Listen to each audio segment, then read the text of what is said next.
channel-channel milik orang Islam. Terima kasih Kak Eva. Di mana di channel-channel YouTube milik orang Islam itu, mereka sering membahas dan menertawakan agama Kristen. Saya akan sebutkan contoh-contoh channel-channel yang sering membahas agama Kristen. Contoh, misalnya channelnya Donditan, terus channelnya Irene Handono, channelnya Graham Walaf, channelnya Zuma, channelnya Nandar, dan banyak sekali. Kalau saya sebutkan sama kalian sampai besok pagi nggak kelar. Ya, channelnya Sanihu Munir, channelnya Ustadz Munzir Situmorang. Pokoknya ada banyak sekali channel-channel Islam yang kerjanya itu membahas agama Kristen. Puncaknya tahun 2017 diundanglah seorang penceramah asal India namanya Zakir Naik.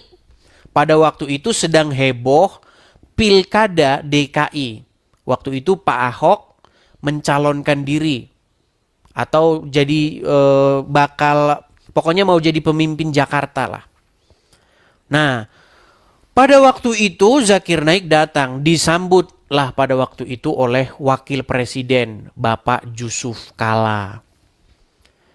Nah, di dalam ceramahnya itu seperti biasa orang Islam membahas agama Kristen.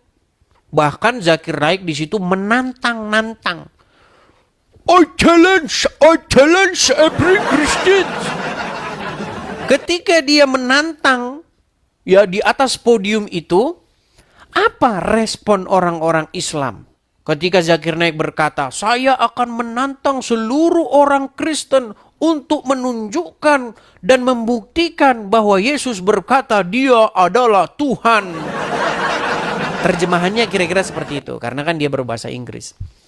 Respon dari para penonton Muslim tiada lain tiada bukan teriak takbir.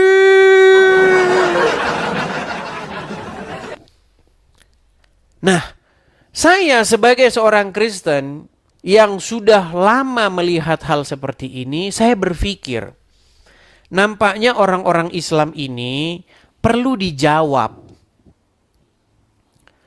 Jadi saya membuat video-video jawaban. Tetapi saya berpikir, di dalam sebuah permainan catur, itu tidak mungkin kita hanya menjawab atau bertahan terus.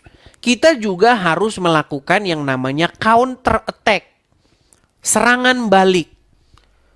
Nah, ketika saya membuat argumen-argumen serangan, mempertanyakan agama Islam, maka saya mengalami persekusi.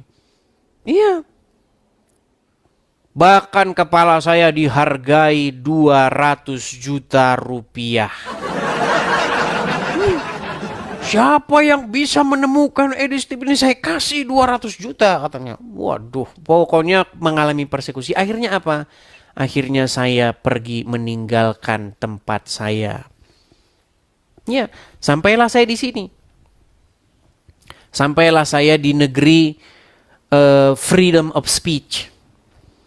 Kebebasan untuk berbicara dan mengemukakan pendapat. Karena kita tahu di Indonesia, kita tidak mungkin bisa berbicara tentang agama Islam. Di penjara, kamu di penjara. Nah, ketika saya